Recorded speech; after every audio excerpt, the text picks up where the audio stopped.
All right. Welcome, everyone. We are live. Thanks so much for joining us here. I am here today with Dr. Michael L. Jones, also known as Dr. Mike. And so I welcome you today. How are you? Thanks so much for joining me here to the Listen Up Future Nurse podcast. I am great, and thank you so much for inviting me to participate in your podcast. I'm super excited. Look forward to this discussion. Absolutely, the same here, especially after reading your biography.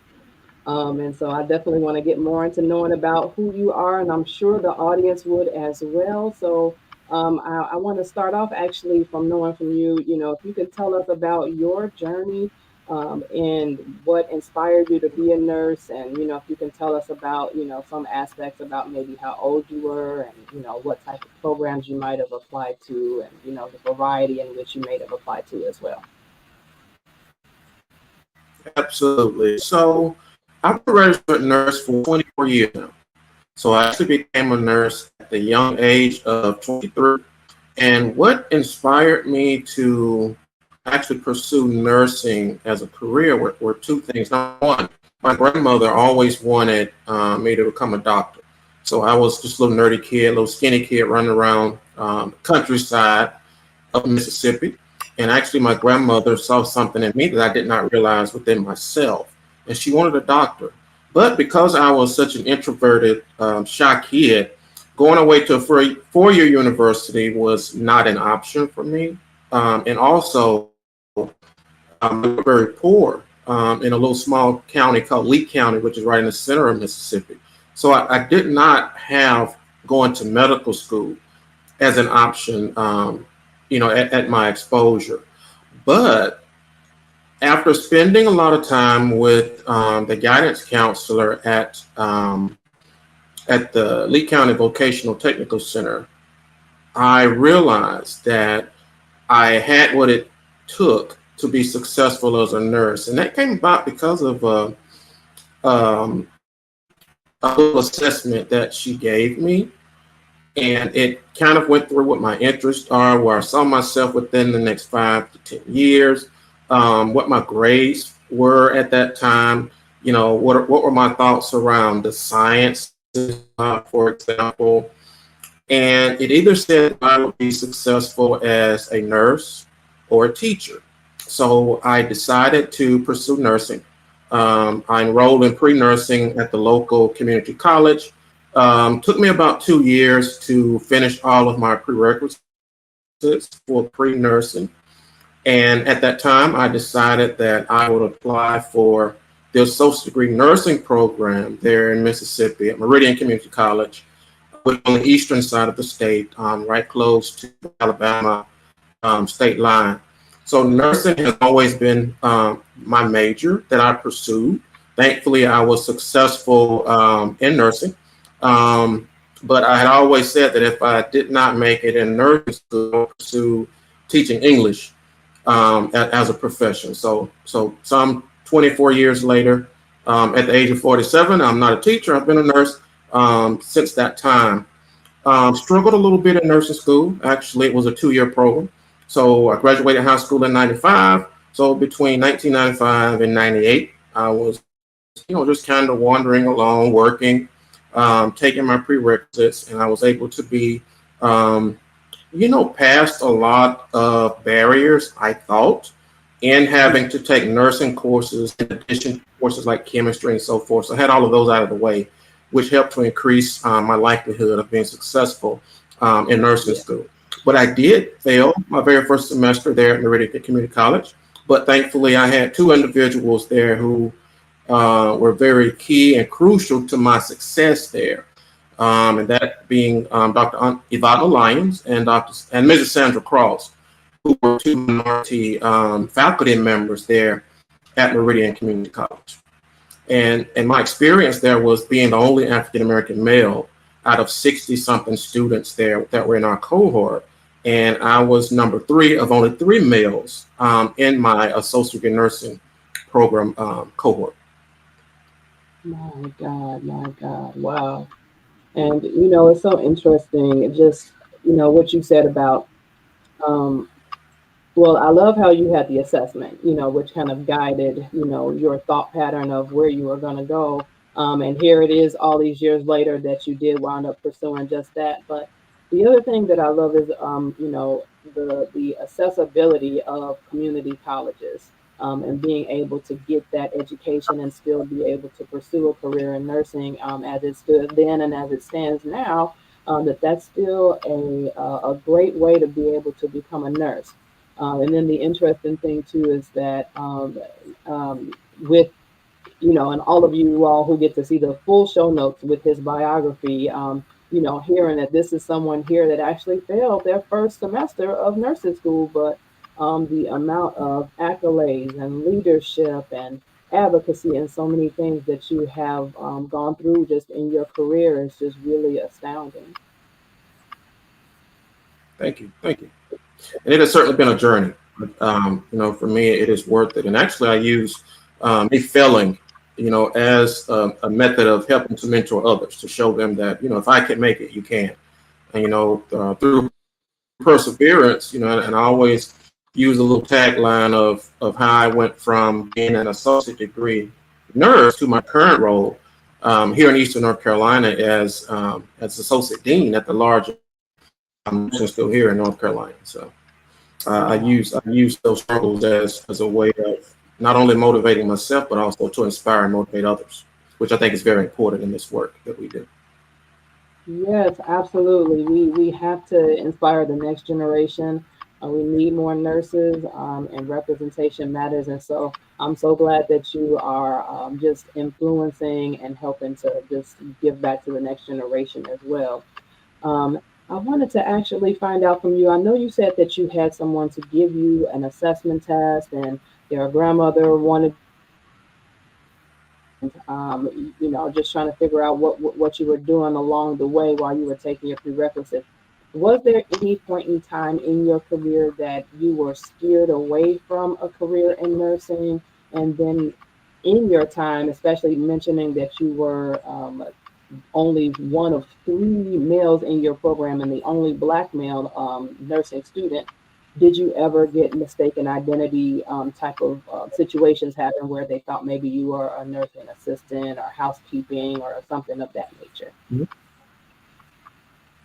Absolutely. And I'll start by saying I was a first generation student. So I come from a family of nine on my mom's side. So my mom had eight siblings. My dad had nine siblings.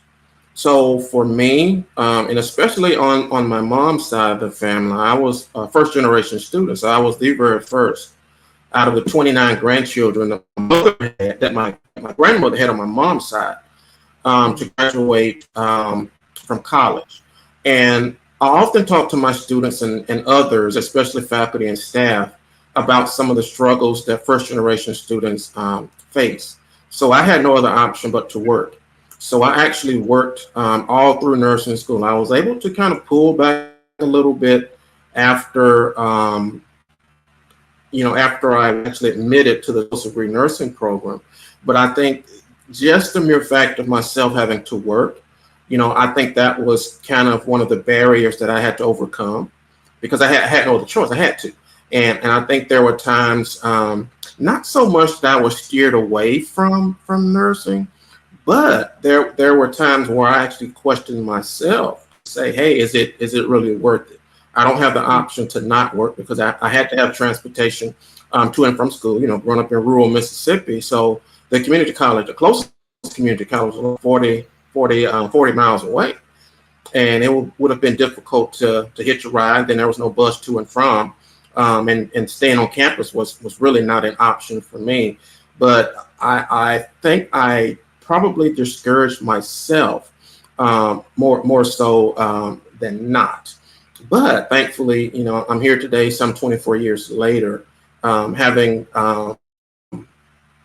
graduated with that associate degree in nursing, and now I sit with the PhD, which I've had for approximately 4 years now, which that was a journey and a struggle within itself. And I think I missed the second half of your question. Can you remind me of the second part of that question? Yes, that was in relation to mistaken identity. So, with sometimes we see in healthcare as Black people or as males, we may have mistaken identity when we're in the healthcare setting of that we are nurses or that we have the level of education that we do. So, have you encountered any of that in your journey or career?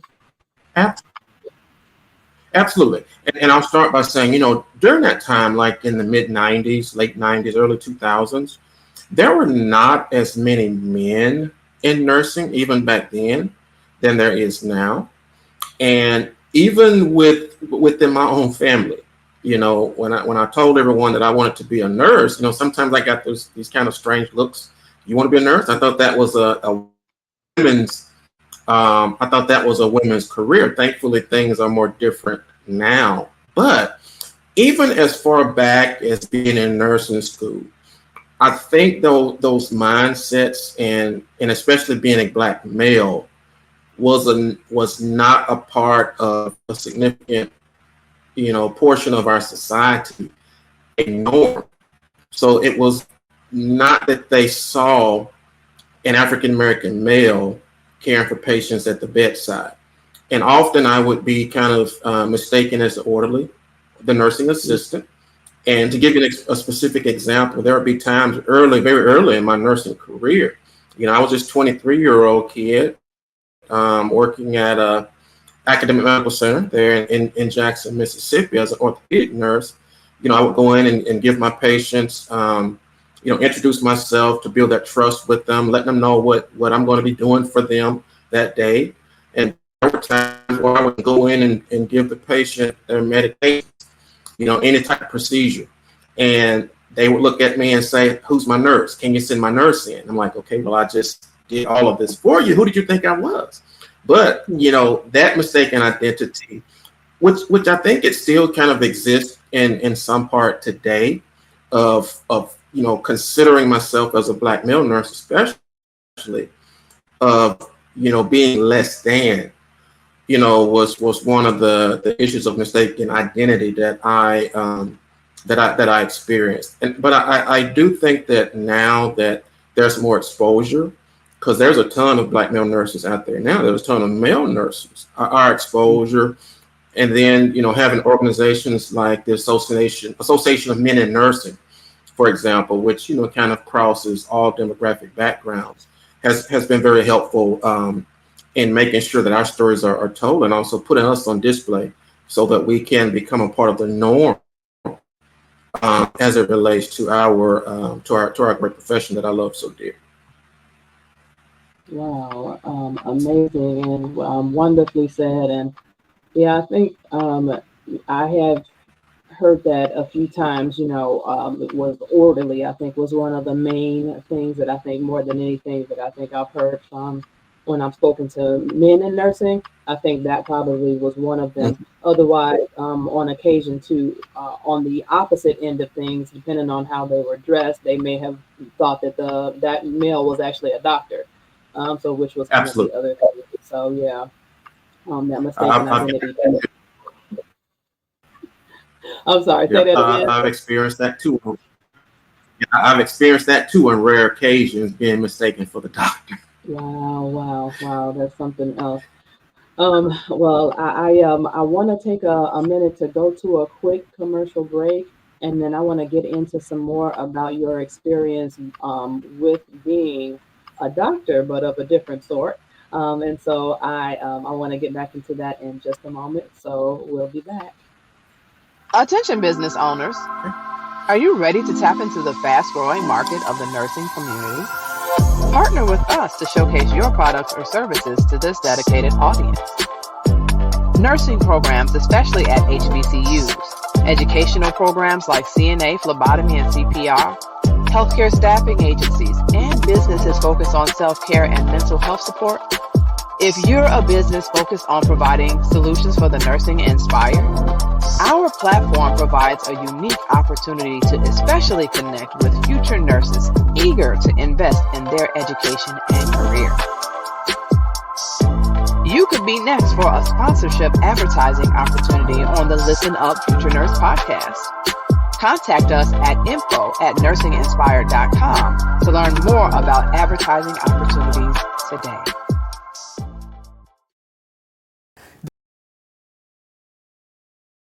Did you know you can apply to over 50 historically black colleges and universities at the same time for only $20? You can with the Common Black College application. Hello, my name is Robert Mason. I'm the founder of the CBCA.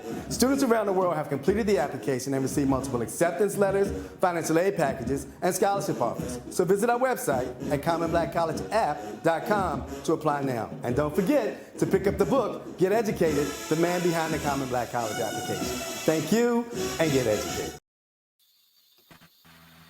All right. So we were talking about a bit about being mistaken for doctor, and that it's kind of a whole nother controversial thing as far as medically, if you have a PhD or a DNP in nursing and calling yourself doctor. However, I wanted to talk about which we were able to look and hear about in your bio and also see in the show notes. And everyone, please take a look at his website. And so this is just a phenomenal individual that we have here. Please tell us, how was your experience in being the first African-American male to graduate from your program, and then also being the first African-American male to graduate from an HBCU with a PhD in nursing? Okay, so just to give a little bit of background, so I actually earned my doctorate in nursing from Hampton University, which is located in Hampton, Virginia.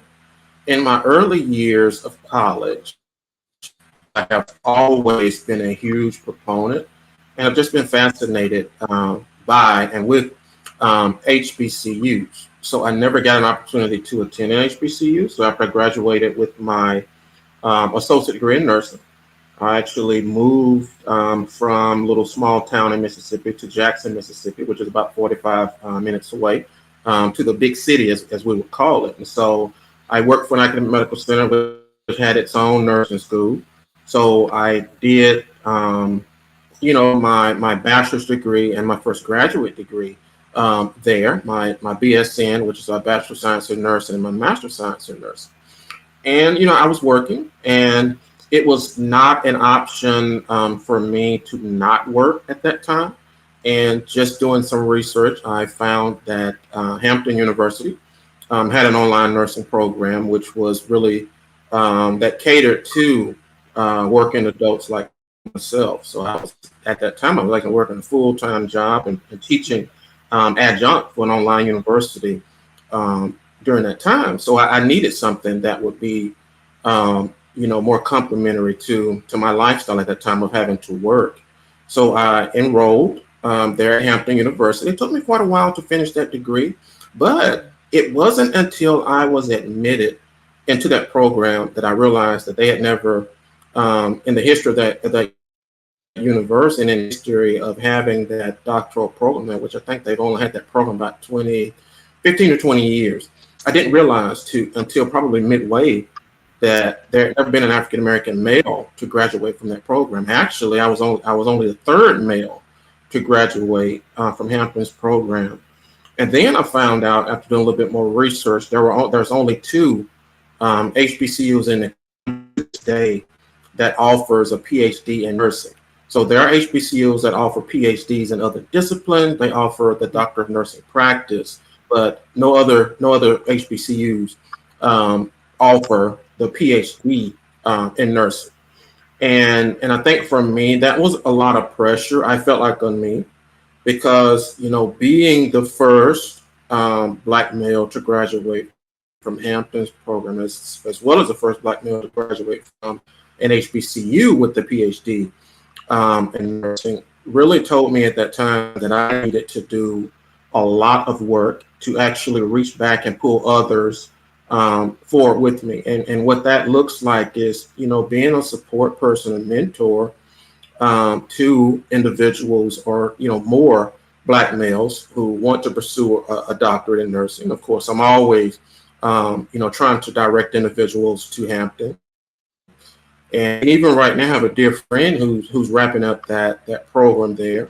I've helped him to identify an editor, for example, so that he can be successful, and then just being that source of motivation for him. But I think also doing that and being the first to graduate and understanding the struggles that I had, and then too having some dynamic professors there at Hampton University who has been in his profession for quite a while, who created that family environment, which HBCUs do so well. And I don't know how we, as minorities, especially African Americans, would even be successful in so many instances without having that family environments that HBCUs provide. And then, too, HBCUs sometimes increases our access to that level of education.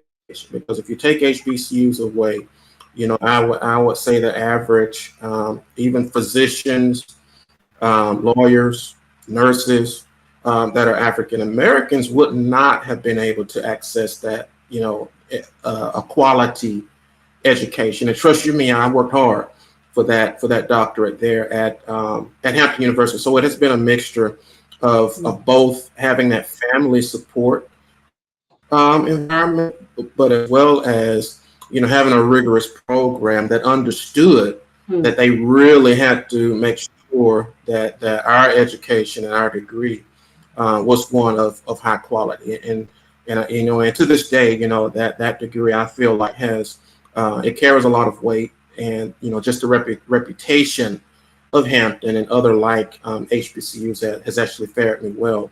But I think getting back to your original question, for me, being the only one and being the first and being the only Black male, a lot of times in so many instances, as I walk through my career, especially in academia, I think creates a need for me, and it also creates the need to be an example for others who may look like me or have similar characteristics as myself, or even come from a similar background for me. I feel like it is my duty and my obligation to reach back to ensure that they are successful, just as my professors there, such as Dr. Arlene Montgomery, that they did for me, to make sure that patience is there, that motivation is there, and then ensuring that I had everything I need to be successful. And as a nurse researcher, educator, and leader, I find myself operating in that space right now, which I think is so very important. I love how you had the family environment, to kind of support you. I think especially knowing too that was one of two in the country. Right. And then in your specific situation, it's hard sometimes when you are the only one and when you have this pressure. I mean, just getting a PhD in anything, for many people is really something that is a life journey. Essentially, people put a lot of years and sacrifice, but I think even more so when you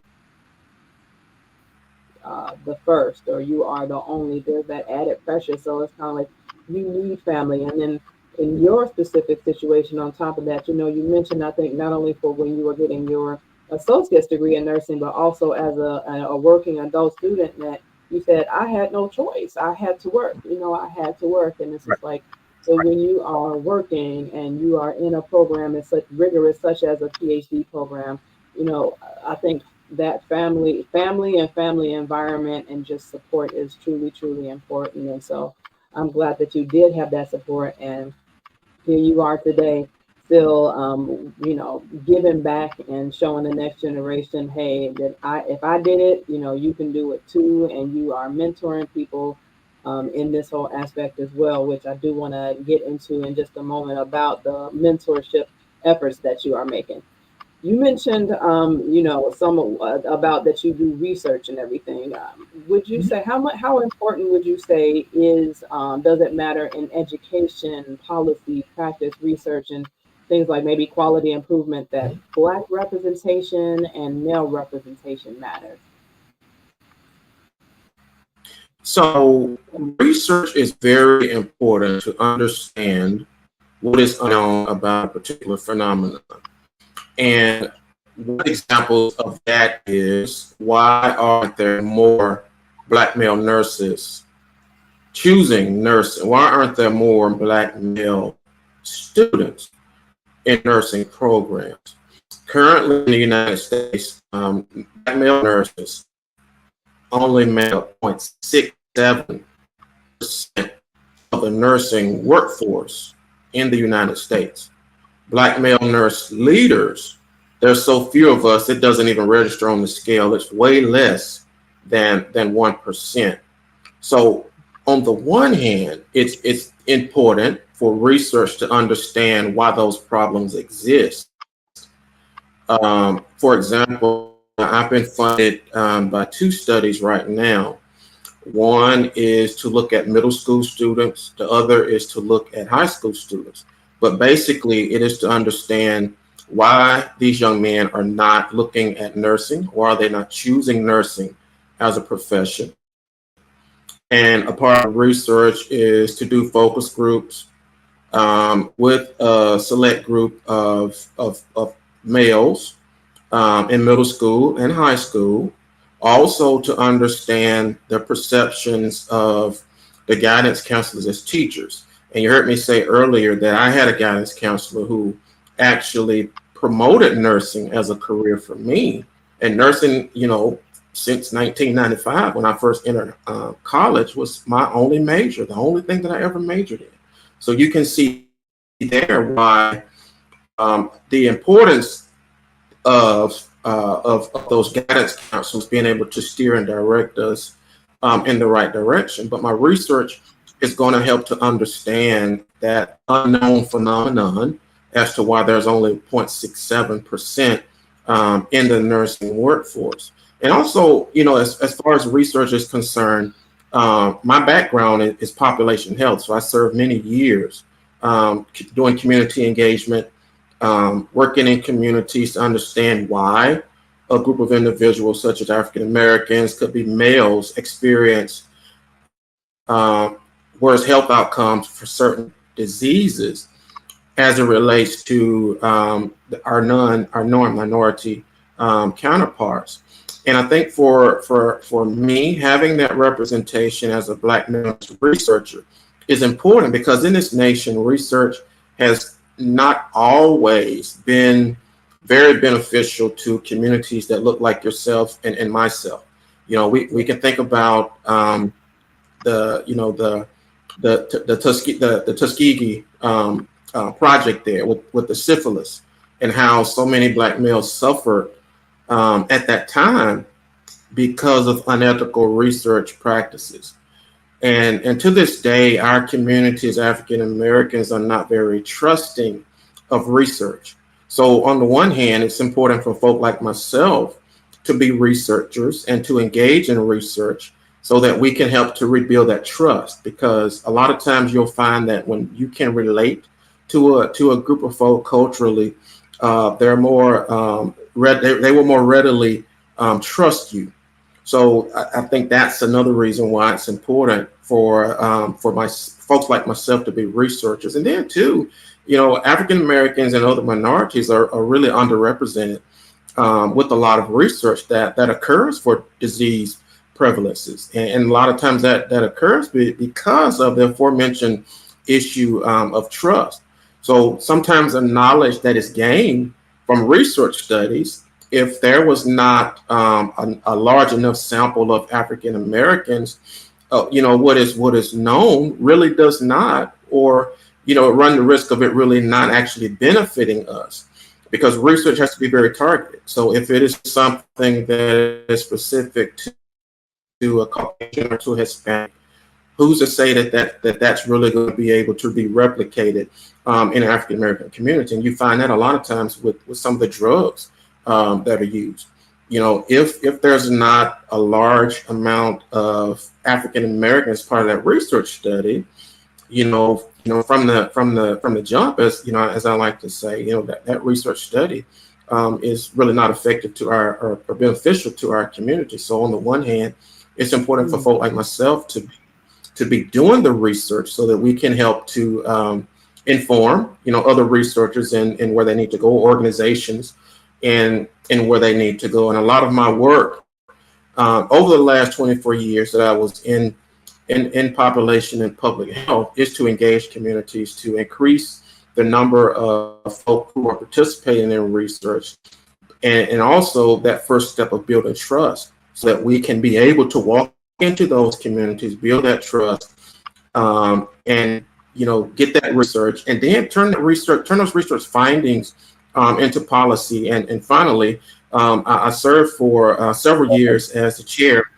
of the advisory panel on clinical trials for the Patient-Centered Outcomes Research Institute, which provides the most money in the United States right now. It's a federally mandated organization that is designed to conduct community participatory based research in communities where there's that patient involvement, so patients have a say in what and how that research goes. And one of the things that PCORI, which is the Patient-Centered Outcomes Research Institute, is very keen on is increasing the number of minorities who are part of research studies, engaging them, and also ensuring that researchers are able to relate culturally to those communities in which they are attempting to where they are attempting to do research. And they provide funding, millions of dollars in funding each year to ensure that level of research. Wow, you have been doing some incredible work, and you said so many important things with that, especially with the trust, not only just referencing back to the Tuskegee Project and how some of the fears and apprehension in the African American community still exists today, but you kind of talked about kind of being that representative. I had actually done some time in clinical research with a 4-on-1 hypertension medication, and working as a nurse at the time in that particular study. And that is one of the things I got to appreciate is being not only a Black person working in research, but being a Black nurse, and talking to Black patients about, hey, participate in that, because you're absolutely right. If we are not participating, how can certain ways in which we do things in healthcare, or certain medications or other things help to better affect our care if we aren't participating? But representation matters, I think, on both ends, which you mentioned about not only having more minority participants, but also having more minorities present on the other end of on the other side of the table, so to speak. And I love what you all are doing with the PCORI, especially with really making sure to engage, because we did some of that in some of the research that I did, considering the patients and the community as stakeholders, and just making sure that we have more of us giving input. And it's not just, folks coming from a research perspective, but not getting to understand what do the people need, what do people think, so that we can actually do this and do this the right way. And so I'm so glad that you have been doing the work that you have been doing to make sure that you're not only mentoring people, but you're helping us clinically in that setting with your research and everything that you've been doing as well. I wanted to actually go a little bit more into, because you did mention and talk about some of the health disparities and how we're affected the most from a lot of different healthcare conditions and things. And so with that, what are some of the significant challenges that Black male nurses face in the healthcare industry? And how do we kind of overcome those obstacles, especially as it affects Black health and Black men's health? Mm-hmm. So I'll say that, as an African American male, and growing up never meeting my grandfather, either of my grandfathers, both were dead by the age of 40. So my mom's dad passed away at the age of 34 or 36. And from what I understand, he had heart issues. My dad's father actually passed away at the age of 40 due to leukemia. Several men in my family have passed away due to issues such as stroke, especially on my dad's side of the family. And also my dad passed away at the age of 61 due to complications associated with both stomach cancer and colon cancer. But it was actually a stroke which kind of facilitated his death. He had just had a stroke, at the time that he passed away at the age of 61. And a lot of those issues are related to what is known as a social determinants of health, those things that are in our environment that have a direct linkage to our health outcomes. And folk like my dad, my dad's dad, and my mom's dad, growing up there in rural Mississippi. My grandparents born, in the 20s, 1930s, living on plantations, cotton plantations there in central Mississippi, no access to health care. And at that time, they were kind of left to eat foods that were high in sodium, foods that like pork, that had a direct impact on their health care, and of course issues around racism and discrimination, which there's a direct linkage to poor health outcomes related to discrimination. For example, during that time, my mom was born in the 50s, and at that time, they were not allowed to go to the hospital. You had midwives in those communities who were delivering those babies. Fast forward to today, some of the worst health outcomes in our nation, especially when it looks at infant mortality, is amongst Black mothers. But getting back to your issue of Black males, we have the lowest life expectancy of any demographic in our country. And research has shown time and time again that a lot of that is directly related to issues of discrimination and racism. And I think a lot of the mistrust for healthcare and going to the doctor for your hypertension, even as a 47-year-old man now, with myself, I have a family history of hypertension, which I was diagnosed with several years ago, which I was 200 and some pounds at that time. I've since lost the weight. Of course, my blood pressure has gotten a little bit better, but there's a multitude of issues that causes that, and a lot of times that discrimination in our society is kind of the foundation for a lot of the issues that we face. And of course, there are genetics of course, having had that family history of colon cancer and genetics, that type of thing has kind of been the foundation.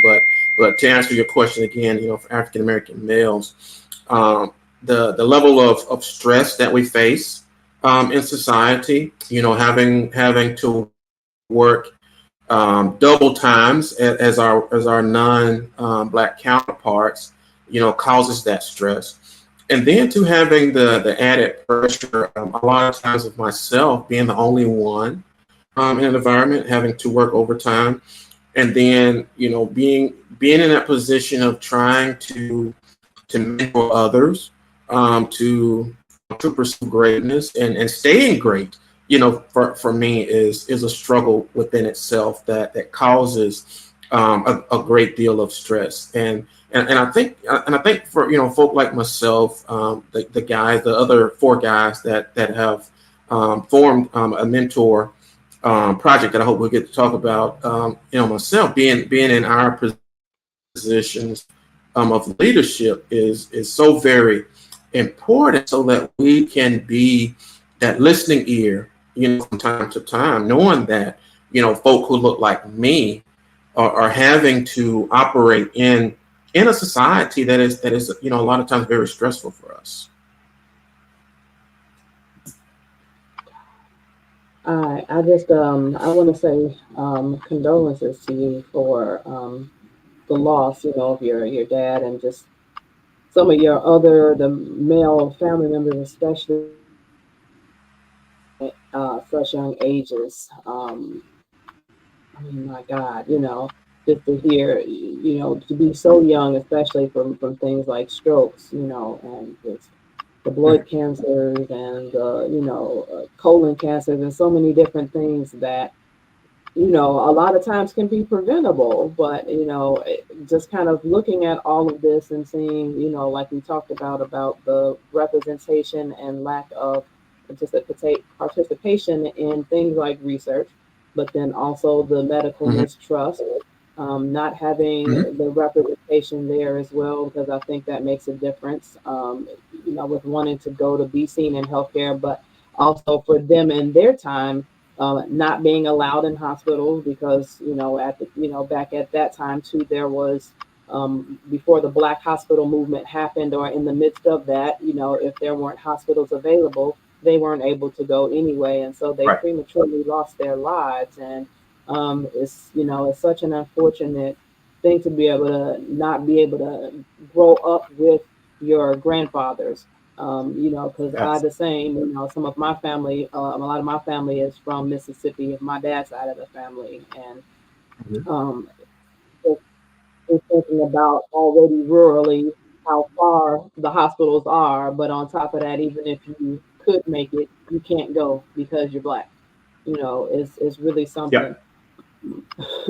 But you are absolutely right about, I think, the compounded stress. I think not only of being a Black person and the genetics and the systemic racism and biases that go into that, but then you are that same person when you put on your scrubs or you put on your suit when you go to work as a nurse, as a Black male nurse on top of that. So you still have all these same things and more. And, it's just like, where do you go and who do you talk to? Because stress is real and stress kills, and stress can add to those things too as well. I do want to make sure that we definitely talk about that mental organization. I want to take a quick pause for a quick commercial break, and I want to definitely get back into that so that you can tell us all about it. Okay. All right. You're listening to an episode of Listen Up Future Nurse Podcast. Scan the QR code if you're watching, or click the link in the podcast show notes to get your virtual remote. Make sure to tune in and subscribe on Spreaker and follow us on all of your favorite podcast locations. And watch us live online on all of your favorite social media sites. Do you have ideas about who would be a great guest on this show, or perhaps you have a topic that you want discussed? Let us know. Send me an email at info@NursingInspired.com or text at 773-609-0649.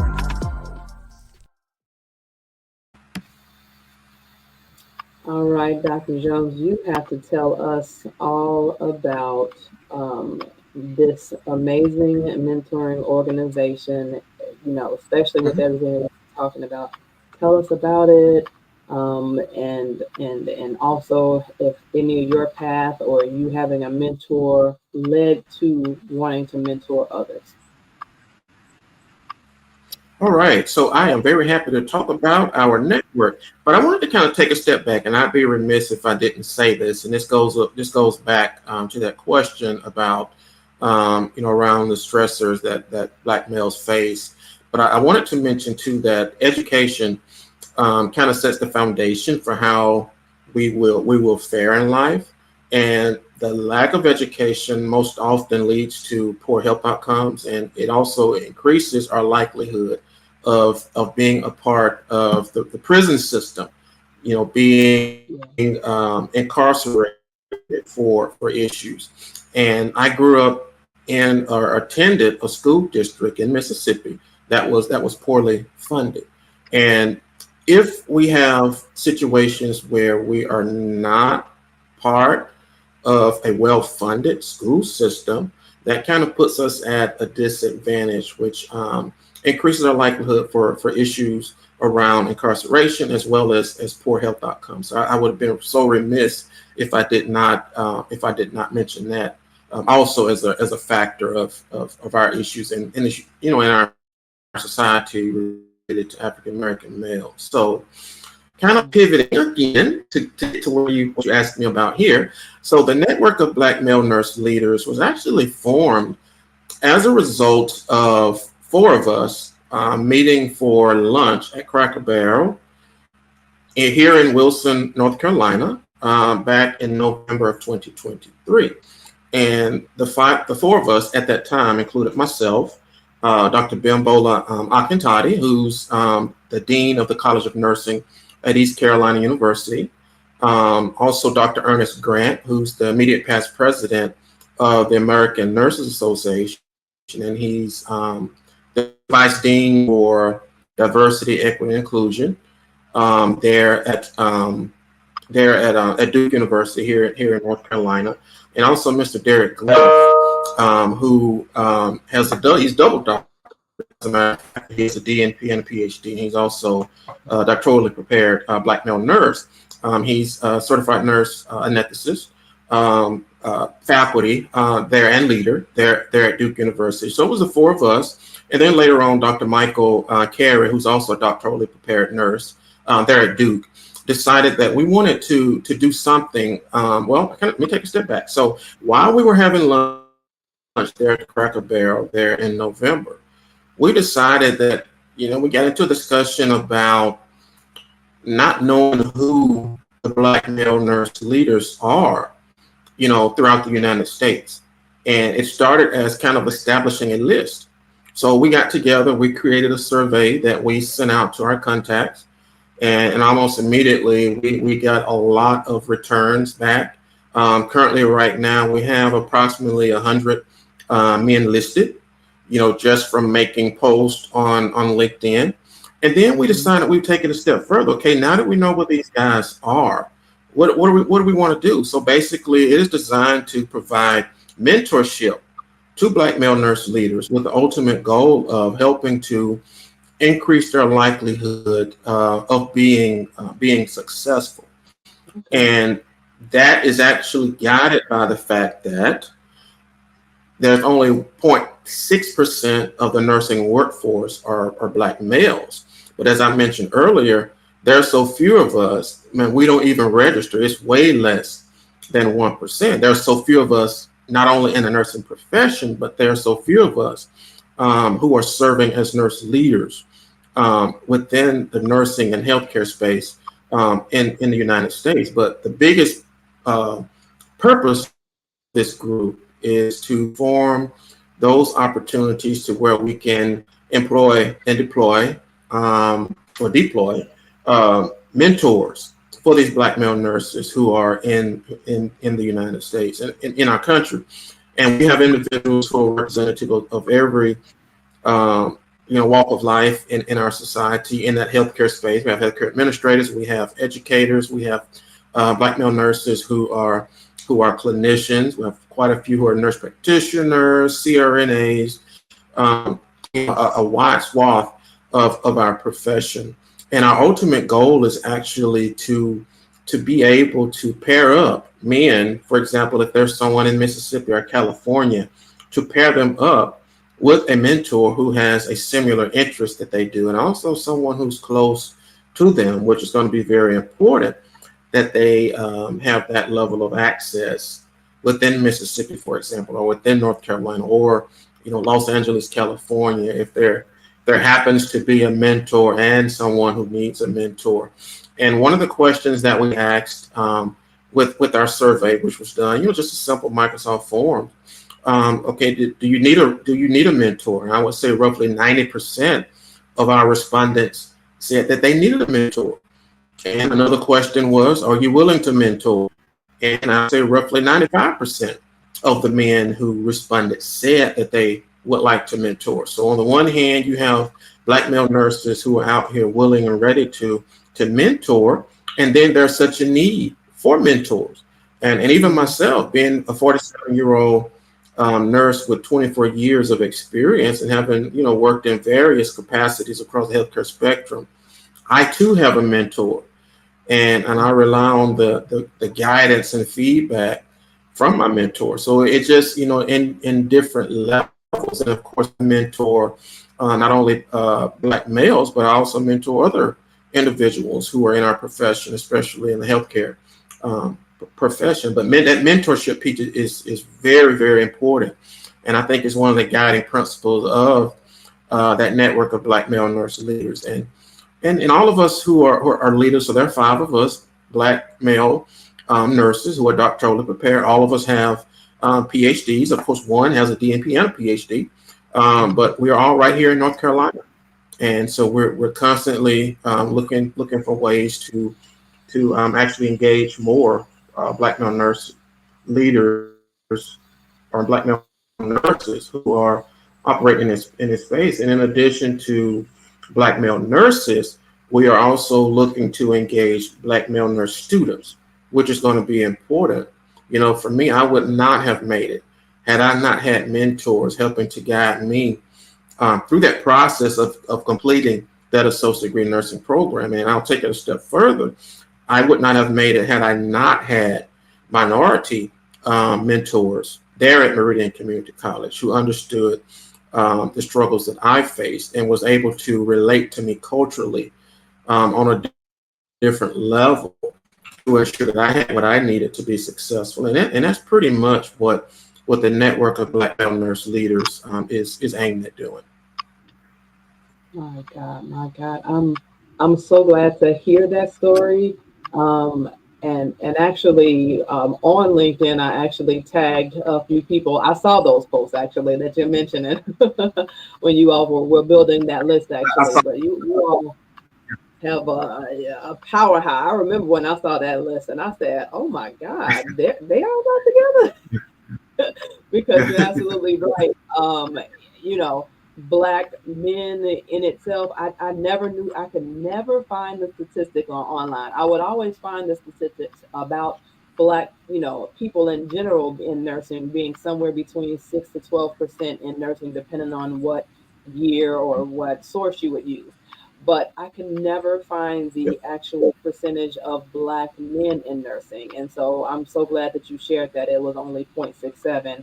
And of course, as you mentioned, an even smaller amount, which is the list that you all are building right now of Black nurse leaders. But really astounding work. I'm glad to hear that you have a mentor and that you all are mentoring others. And the research and the data shows, as you mentioned with the questionnaire that you did, you all gave that majority, really wanted to have a mentor, and majority also wanted to actually give back and mentor as well, because mentorship really matters, even like you mentioned, from the associate's degree on to where you are now. And so I'm so glad that you all have, and it's just started.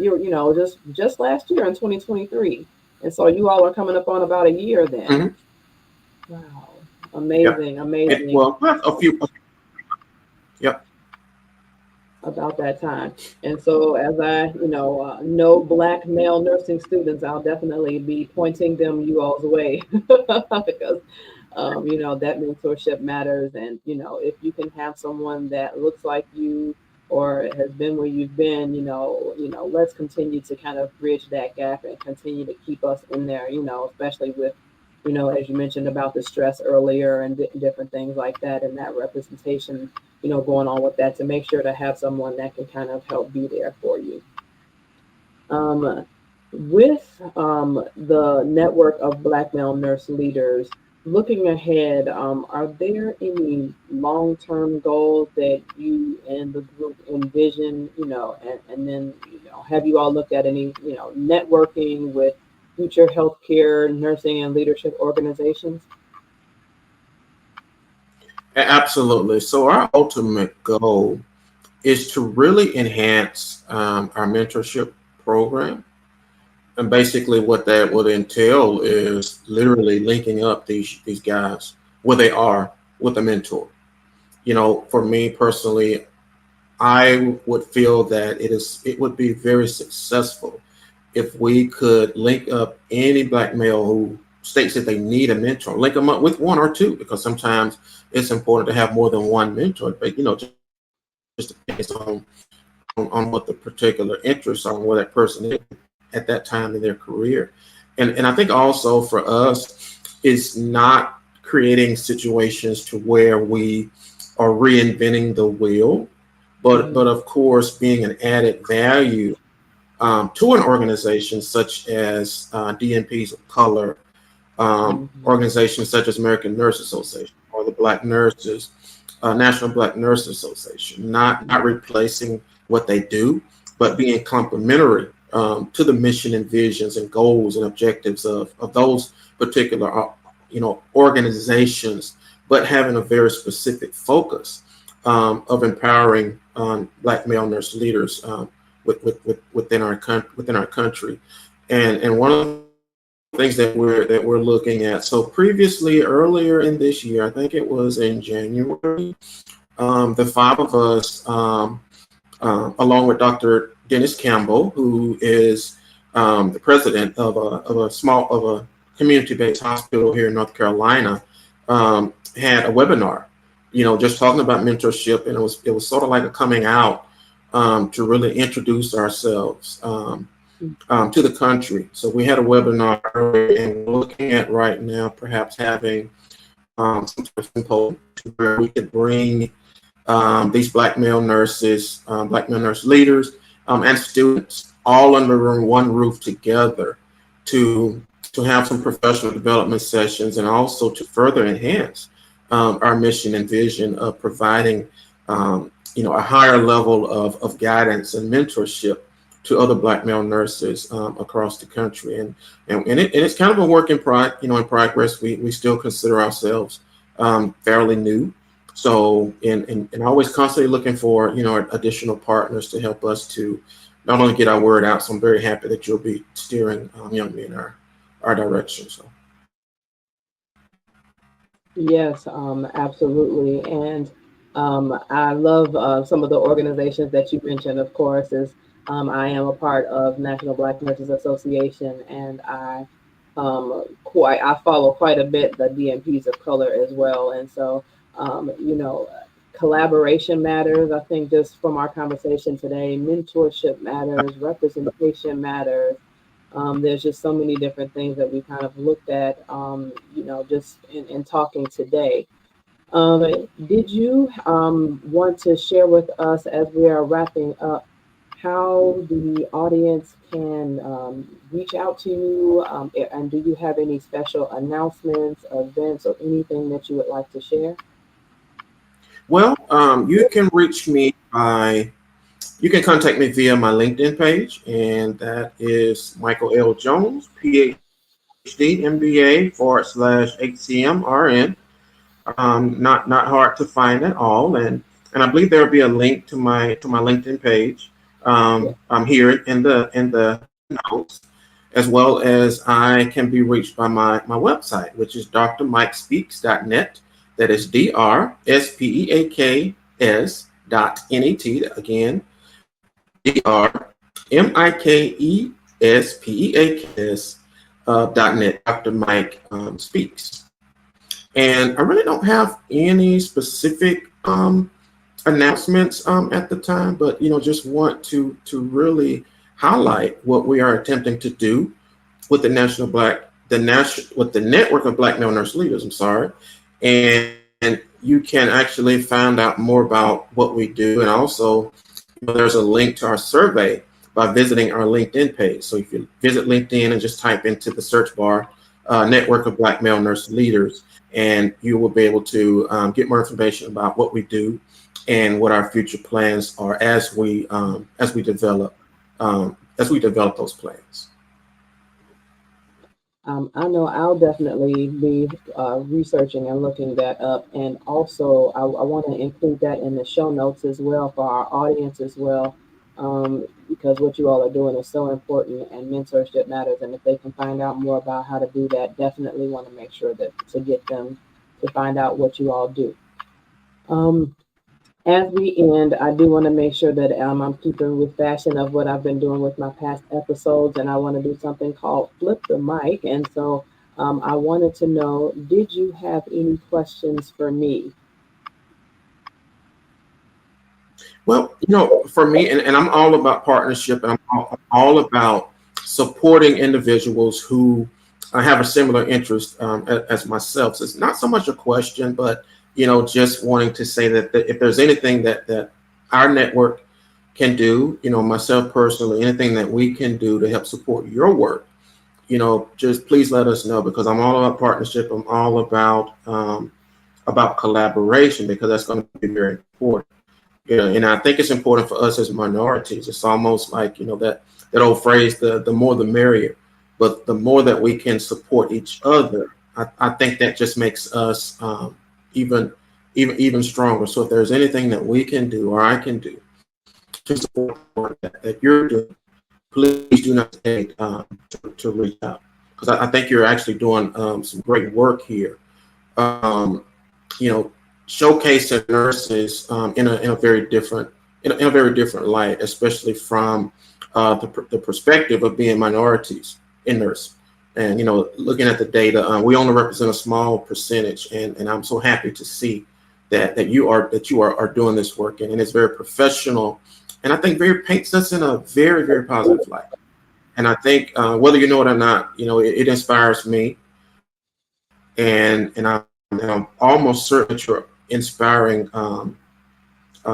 future nurses who are looking to follow in your footsteps. So, great job.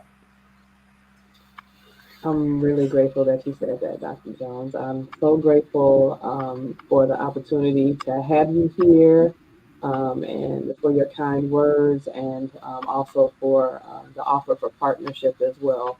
Because, yes, at Absolutely. Nursing Inspired, we are inspiring the next generation of Black nurse leaders. And so inspiration is what I do, and I'm so grateful for you to join me today. So thank you so much for Thank you. joining us. And everyone, thank you all so much for listening and watching on Up Future Nurse podcast. Thank you. Thank you.